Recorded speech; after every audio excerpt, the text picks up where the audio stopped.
atmosphere is not an atmosphere of 10 years celebration. This atmosphere looks like an atmosphere of 1 year celebration, which I just did July 13th. Please, I need somebody to put a round of applause to the Lord. We are celebrating 10 years. 10 years of grace. 10 years of God's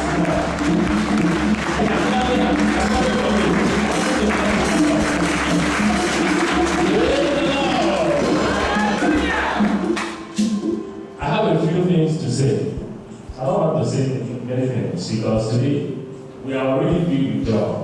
Just a few things. First of all, our delegate superior today marks his 10 years as a priest. 10 years. In him, I see grace standing on 2 feet. Grace standing on 2 feet. In him, I see human unworthiness transformed by grace. In him, I see God doing marvels. You may not know him, but the days I see in him, I've come to realize that there is God. There is truly God, and there is God.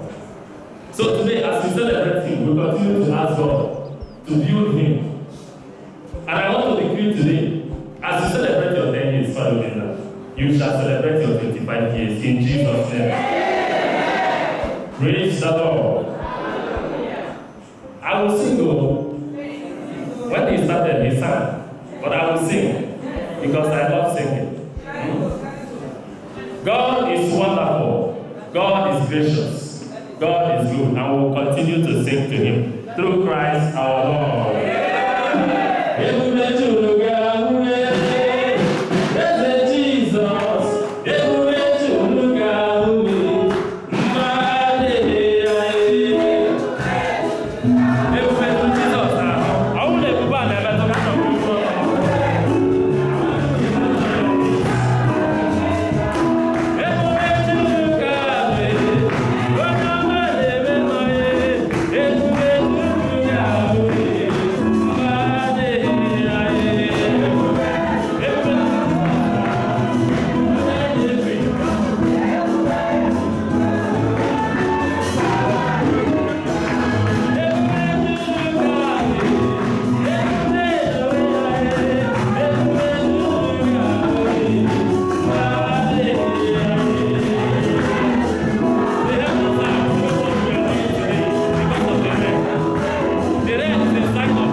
was. It was Dresden. I was worried because I was thinking from Dresden it will begin heavy downpour. But God has held it. So this is a sign that heaven approves what we are doing today. I want to begin by thanking God and thanking you for this privilege to preach on your anniversary. Last year, our former delegate superior, very Reverend Father Peter Ifewaka, who had his 10 years on 15th of August at Works Layout. I was opportune to preach that day. This year also, 15th of August at Works Layout, I was opportune to preach. And here I am again, preaching on the 10 years anniversary of my current delegate. It is just a privilege, it is an honor, and I thank God for that. I want to preach on 3 things. I have spent my preaching on 3 things. The first one is, I want to talk about the readings, and that reading is addressed to the missionaries of Seventh Hearts of Jesus and Mary, Nigerian delegation. I want to talk to our priests and our seminarians. The second part, we are going to talk about the saints we celebrate today and the person of Father Omenuko, whom we are celebrating today. And the third part will be on general things. We'll talk to ourselves. But it's going to be so brief. The first reading we heard today from the prophet Ezekiel, the bones shall live again. The bones shall live again. A message of hope. A message of hope. And I want to ask the missionaries of the Second Hearts as we celebrate our biggest superior today, is there any dry bone in this delegation? Is there any dry bone? Yes, there is. Or there are. There are dry bones. We have dry bones. But Ezekiel is telling us today, under divine unction, that these bones will live again in Jesus' name. It is under divine unction. This bone will live again. We have so many dry bones. But these bones, as we continue to journey towards God, as we continue to work together, this bone will live again. But this bone will live again under one condition. Under one condition. If you are a seminarian of the missionaries of the Sacred Hearts of Jesus and Mary, hearing my voice, or a priest, hear this word.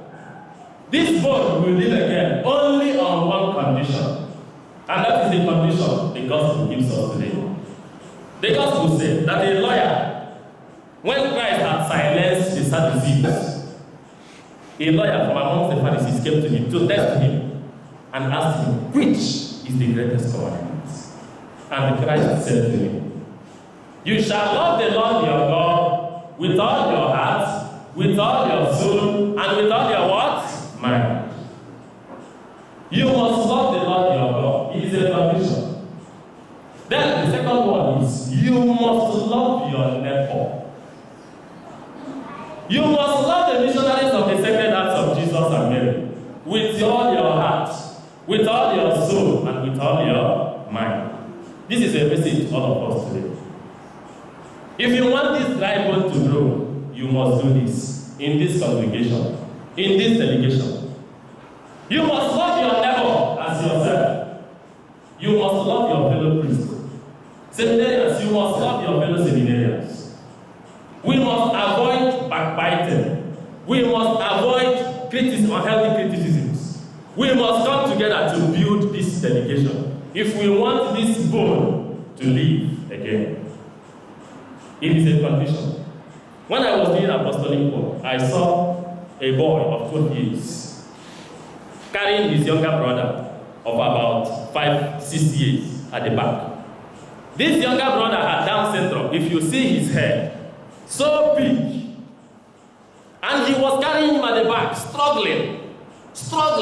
I saw him from afar. I was moved. I rushed to him because I know sooner or later they will fall down, the two of them. So I rushed to him. Put him down. No, bring him down. He is too heavy for you. Is he not heavy? He kept quiet and was walking. I was, put him down. You falling. Is he not heavy? He kept quiet. At the time I was angry. I wanted to force him down. He looked at me. And the response he gave me has remained a testimony till today. And he said to me, leave him. This is my brother. That means, if he is heavy, he is my brother. If my back will wreck, if I am falling down, he is my brother. That means brother is not heavy. Brother is not what? Heavy. So we must learn to love if we want this dry bone to live again. That is the first part. Now on the second part, the saints we celebrate today and the person of our delegate superior. We celebrate St. Pius X today. And a few things about him.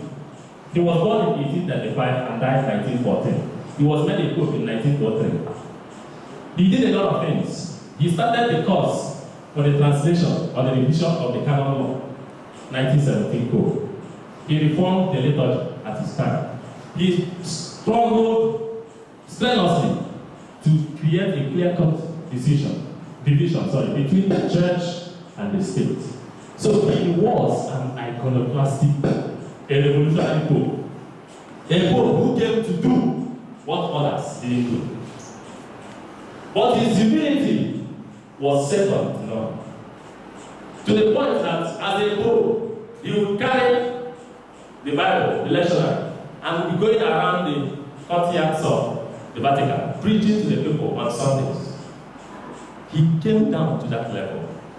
And when I was reading about him this morning, something struck me about the person we are celebrating today. I don't know if you have encountered Father Omenuko before. If you encounter him, you will be marveled. One of the sisters that came here yesterday told me, wow, that man is humble. Have you encountered him before? If you have encountered him before, you will know what I'm talking about. His humility is second to none. I took time when he asked me that I would preach. It was a little argument between the two of us. And he said, oh, continue. Because the person that was supposed to preach will be coming later, his classmate. So he said, I can go ahead. Since we are here together. We argued a little. What I did was I went to his students to get a few things about him. Both the positive ones and the negative ones. And these are the things I'm going to say about him. I went as far as Argentina, where his seminarians are. I gathered some amongst here, even amongst priests, and those in Clarisha, they told me beautiful things about him. And they told also the negative part. We are celebrating him today. We are going to say that. But you are going to be marveled. As I gathered them, I summed them up in these beautiful words. Just listen. And they say, Father Omenuko, first of all, he was born many years ago into the family of Mr. and late Mr. Clement and Mrs. Agnes Wampo in Oluba South, Omenuko, in Anambra State. He grew as a child with so much charisma. They are numberless. He just sang and you heard his voice. His voice can bring down the heavens. This is one of the points. And they say, Father Omenuko is an angel. He has angelic voice. He is a good planner. He is vision-oriented. He is a focused leader. He is a peace lover. A perfect amalgamation of idealism and the realism. Idealism is those who think. Thinkers. While realism are those who practicalize. So he combines thinking and the doing. An iconoclastic leader. A comedian. An embodiment of resoluteness and doggedness. A man of patience. A wisdomite. A listener. A mover. A spirited speaker, a prayerful ambassador, an administrative guru, a sympathetic father, and a passionate builder. Can you please do that?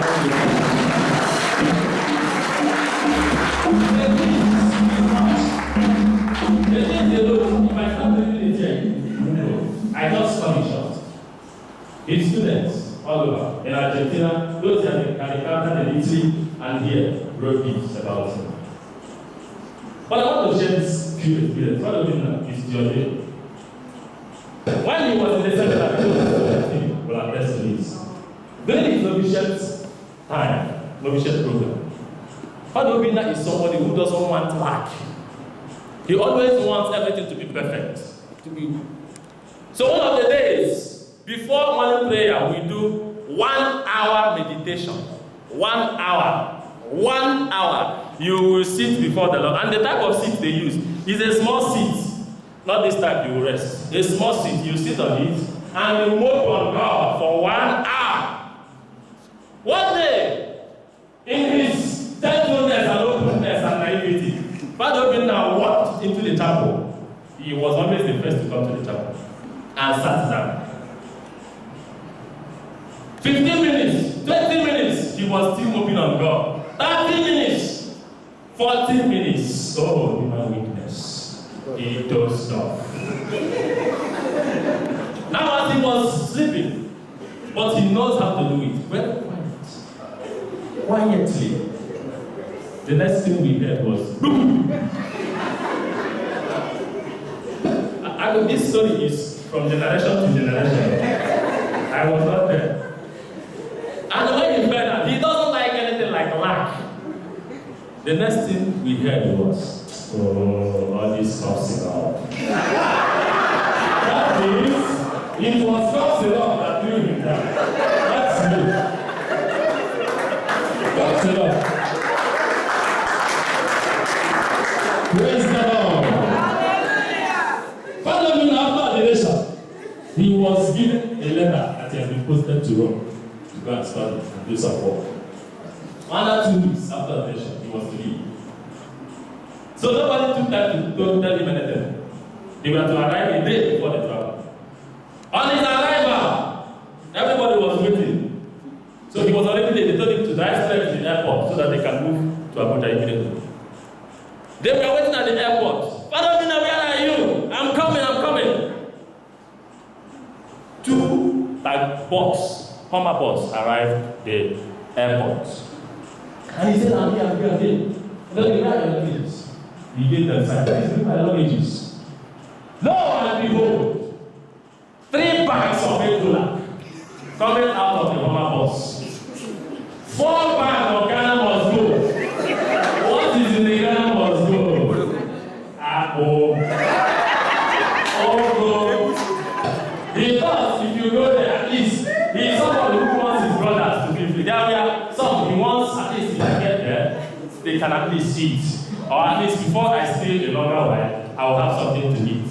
He didn't know that all those things were what? Were not necessary.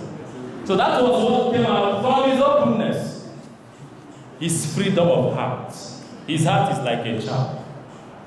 Now another incident happened the day he returned. That was last year, October. That one threw me off. I laughed out my ribs. He came back after 2 days. We decided to take him to a priest's anniversary. You know, if you stay outside, you will miss some of these local dishes. Immediately, it was time for food. It was a buffet. He rushed to the buffet, opened it immediately, and took soup. It has been long he has not seen soup. He took soup. I watched it and observed him from afar. He took 2 things. Moi moi. He took moi moi and went to his seat and opened the leather. And they pounced on the moi moi and fumbled it to eat the soup. And he shouted, "Oh, this is moi moi." Praise the Lord. I laughed out my head. But I didn't blame him much because he was just coming back. This is a man we celebrate. At 10 years, part of his simplicity is so evident. At 10 years, I don't think this man has no car. Do not be shocked at that. Let me tell you the level of his simplicity. He stayed outside for 9 years. And he came back. All his savings. He came back and looked, oh, this place needs to be touched. and he used his money, his 9 years savings, to change this house.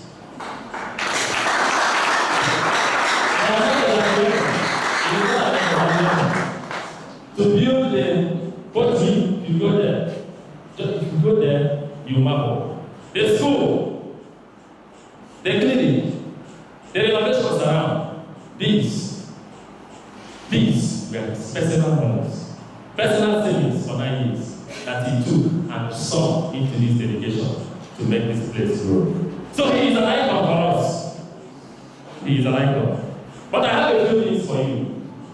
But as I gather these things, I also gather the negative parts. There is this viral video of a small child telling the mother, "Mommy, do what? Calm down, calm down. Here, you guys see, calm down." We are using the same question now together to tell you, but we do what? Calm down. Calm down. Here, according to the way you say that. Here, Father, he moves with high momentum. If he wants to achieve something, he moves like this. If he's going with you, and you are not like him, you are slacking, he has zero tolerance. He has zero tolerance for mediocrity. Sometimes our strength may not reach like his. If you go to the other land, when the Canadians were on vacation, he used hoe to cultivate that land with a few centimeters. That land is up to 9 plots of land. He cultivated it alone every morning. Sometimes I'll be feeling guilty. I'll go to join him. So that it will seem as if my delicate superior is working. He gets angry at mediocrity. Father, we are telling you today, please do what? Calm down. He can get angry. And once he gets angry, he can become so conspicuous. He can become so conspicuous. Sometimes when he gets angry, you see his hand shaking. What I do that time is I start telling him,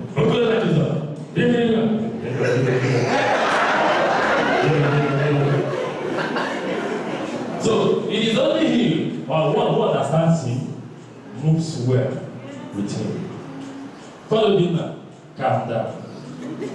I want to drop some words for you from the letter to the Hebrews, chapter 12. If you have time, you read it. The letter to the Hebrews, chapter 12, verse 2.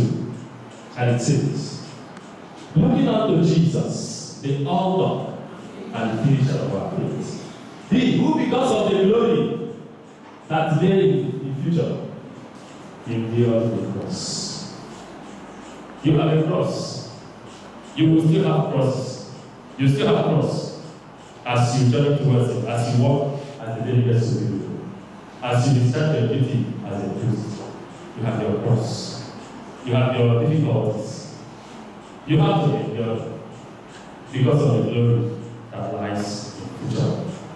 Christ is calling you today. Look at him, the author and finisher of your faith. The third part and the last part. This is a general text to all of us. I want to remind you today, you know this, brothers and sisters. The priest is a human being. I hope you know. The priest is your brother. The priest was and is chosen from amongst you to minister to you. So it is a take and what? Give. You have to understand that. And if you are going home with nothing today, go home with this. If there is anything you must criticize and destroy the priest for, that same thing must be the same very reason, the same very forceful reason you must pray for that priest. Did you get what I said? If there is any reason you must destroy any priest, let that be the same reason you must starve yourself of sleep to pray for that priest. The priests are human beings. You need to pray for them. You need to support your priests. You need to encourage your priests and not only point out their weak points. You need to always tell them how much they are loved, how much Christ loves them, because they are so much beloved by God. And when we do this, will no longer be impatient at our priests. And the little words of advice you can give him politely can change him, can change the priest. The tortoise, or tortoise, was a native doctor. And the hawk came to him. This parable is best told in Igbo. I will tell you my father's father. Mbe! Mbe! Na-agba afa. Na-agba afa. Ọkụkọ abịakwute ya. Si a chọrọ ka ị gbara m afa. N'egbe na-egbu ụmụ too much. Gbara m afa ka egbe kwụsị igbu ụmụ. Afa. Mbe ekwu ume. Is it possible ka egbe ghara igbu ọkụkọ? Ka ọ na-ata ịgba afa lekwa egbe. Ya were ihe ji ọkụkọ. Na-ere ịgba anya si egbe ihe na-emere gị. Ịgbasị ya, achọrọ m ka ị gbara m afa. N'oge na na-ahụta ọkụkọ m na-egbu, na achọrọ ka ị gbara m afa ka m na-ebute ọkụkọ. Na-eyi ọkụkọ. Ọtụtụ mgbe anyị na-arịọ Chineke dị otu. Somebody will pray something else, another will pray differently. The tortoise, or the tortoise, in his wisdom, looked at the hawk. Yay! Ịgba anya. Yay! Ebelebe okwu ji ọkụkọ ya asị. Onye gara ịgba afa ga-enwe ntị. Onye a na-agbara afa lewe anya. Ụlọ na-akpata ya na-ekwu. Enwere ukwu ọjị, osisi ọjị. Enwere osisi ọjị. Ọkụkọ na ụmụ ya na-abịakarị ebe ahụ akpa nri. Ọ bụrụ na ị gaa n'osisi ọjị ahụ, ihe dị elekere 10 ụtụtụ, 10 o'clock, ị ga-ahụ ọkụkọ. Ị ga-eburu ọkụkọ, ndị gị ga-agba. Ya bụ, onye na-abịa ịgba afa, ị na-ekwe ntị. Onye a na-agba afa, ị na-ahụ ihe m na-eme. Ịgbasị.